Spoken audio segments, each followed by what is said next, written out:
ಎಲ್ರಿಗೂ ನಮಸ್ಕಾರ. ಕರಾವಳಿ ಸ್ವಾದಕ್ಕೆ ಸ್ವಾಗತ. ಇವತ್ತಿನ ವಿಡಿಯೋದಲ್ಲಿ ಮಾವಿನ ಹಣ್ಣಿನ ಶೀಕರಣೆ ಹೇಗೆ ಮಾಡೋದು ಅಂತ ತೋರಿಸ್ಕೊಡ್ತಾ ಇದ್ದೀನಿ. ಮಾವಿನ ಹಣ್ಣು ಸೀಸನ್ ಮುಗಿಯುವಷ್ಟರಲ್ಲಿ ಈ ರೀತಿ ಒಂಥರ ಶೀಕರಣೆ ಮಾಡಿ ನೋಡಿ, ಸಖತ್ತಾಗಿರುತ್ತೆ. ಚಪಾತಿ, ದೋಸೆ, ಪೂರಿ ಹಾಗೂ ಬಿಳಿ ಹೋಳಿಗೆ ಜೊತೆಲ್ಲ ಸಖತ್ತಾಗಿರುತ್ತೆ. ಬನ್ನಿ ಹೇಗೆ ಮಾಡೋದು ಅಂತ ನೋಡೋಣ. ಶೀಕರಣೆ ಮಾಡಲಿಕ್ಕೆ ಮೊದಲಿಗೆ ನಾನಿಲ್ಲಿ 3 ಮಾವಿನ ಹಣ್ಣನ್ನು ತೊಗೊಂಡಿದ್ದೀನಿ. ಮಾವಿನ ಹಣ್ಣು ಚೆನ್ನಾಗಿ ನೋಡಿ ಈ ರೀತಿ ಹಣ್ಣಾಗಿರಬೇಕು.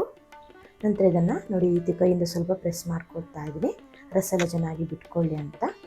ನಾನಿಲ್ಲಿ ಬಾದಾಮಿ ಮಾವಿನ ಹಣ್ಣನ್ನು ತೊಗೊಂಡಿದ್ದೀನಿ. ನೀವು ಯಾವುದೇ ಮಾವಿನ ಹಣ್ಣನ್ನು ಸಹ ತೊಗೊಳ್ಬಹುದು. ಮಾವಿನ ಹಣ್ಣನ್ನು ಚೆನ್ನಾಗಿ ಪ್ರೆಸ್ ಮಾಡಿಕೊಂಡು ನಂತರ ನೋಡಿ ಈ ರೀತಿ ಮಾವಿನ ಹಣ್ಣಿನ ರಸನೆಲ್ಲ ಒಂದು ಮಿಕ್ಸಿಂಗ್ ಬೌಲ್ಗೆ ಹಾಕ್ಕೊಳ್ತಾ ಇದ್ದೀನಿ. ನೀವು ಬೇಕಿದ್ದರೆ ಮಾವಿನ ಹಣ್ಣನ್ನು ಕಟ್ ಮಾಡಿಕೊಂಡು ಸಿಪ್ಪೆ ತೆಗೆದು ಸಣ್ಣ ಸಣ್ಣ ಪೀಸ್ಗಳಾಗಿ ಮಾಡಿಕೊಂಡು ಮಿಕ್ಸಿ ಜಾರಲ್ಲೂ ಕೂಡ ರುಬ್ಕೊಳ್ಬಹುದು.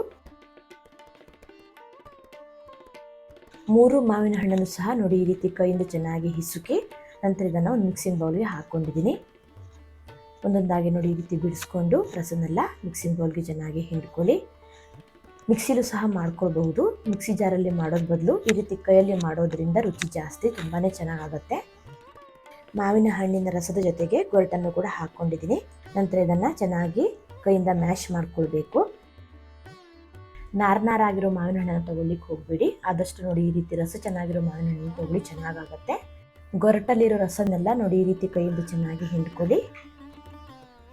ಸಣ್ಣ ಸಣ್ಣ ಪೀಸ್ಗಳೇನಾದರೂ ಇದ್ದರೆ ಕೈಯಿಂದ ನೋಡಿ ಈ ರೀತಿ ಚೆನ್ನಾಗಿ ಮ್ಯಾಶ್ ಮಾಡ್ಕೊಳ್ಳಿ.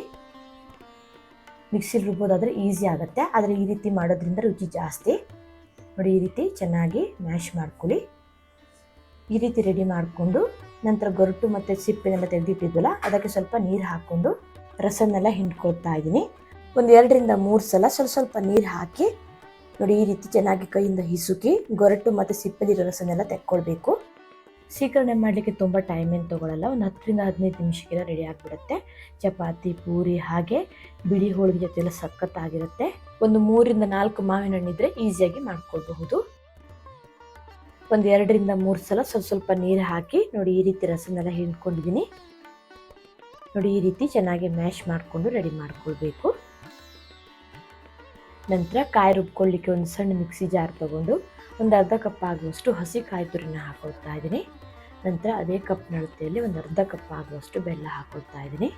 ಹಾಗೆ ಫ್ಲೇವರ್ಗೋಸ್ಕರ ಒಂದು 4 ಏಲಕ್ಕಿನ ಸೇರಿಸಿ ರುಬ್ಲಿಕ್ಕೆ ಒಂದು 1/4 ಕಪ್ ಆಗುವಷ್ಟು ನೀರು ಹಾಕಿ ನೋಡಿ ಈ ರೀತಿ ನುಣ್ಣಗೆ ರುಬ್ಕೊಳ್ಬೇಕು. ತರಿ ಆಗಿರಬಾರ್ದು. ಒಂದು ವೇಳೆ ತರಿ ರುಬ್ಕೊಂಡ್ರೆ ಸೋಸಿ ಹಾಕ್ಕೊಳ್ಳಿ. ನಾನಿಲ್ಲಿ ನುಣ್ಣಗೆ ರುಬ್ಕೊಂಡಿರೋದ್ರಿಂದ ಸೋಸಿ ಹಾಕ್ತಾ ಇಲ್ಲ.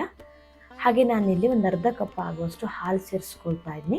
ಟೀ ಕಾಫಿಗೆ ಬಳಸ್ತೀವಲ್ಲ ಅದೇ ಹಾಲನ್ನೇ ಬಳಸ್ಕೊಂಡಿದ್ದೀನಿ. ಇದಿಷ್ಟನ್ನು ಹಾಕಿ ಚೆನ್ನಾಗಿ ಮಿಕ್ಸ್ ಮಾಡ್ಕೊಳ್ಳಿ. ಮಾವಿನ ಹಣ್ಣು ಎಷ್ಟು ಸಿಹಿ ಇದೆ ಅಂತ ನೋಡಿಕೊಂಡು ಬೆಲ್ಲದ ಕ್ವಾಂಟಿಟಿನ ಹೆಚ್ಚು ಕಡಿಮೆ ಹಾಕ್ಕೊಳ್ಬಹುದು. ನೋಡಿ ಶೀಕರಣೆ ರೆಡಿ ಆಯಿತು. ಈ ರೀತಿ ತುಂಬಾ ಸುಲಭದಲ್ಲಿ ಮಾವಿನ ಹಣ್ಣಿನ ಶೀಕರಣೆ ಮಾಡ್ಕೊಳ್ಬಹುದು. ಬೇಕಿದ್ದರೆ ನೀವು ಇದಕ್ಕೆ ಸ್ವಲ್ಪ ಡ್ರೈ ಫ್ರೂಟ್ಸ್ನ ತುಪ್ಪದಲ್ಲಿ ಹುರಿದು ಕೂಡ ಸೇರಿಸ್ಕೊಳ್ಬಹುದು.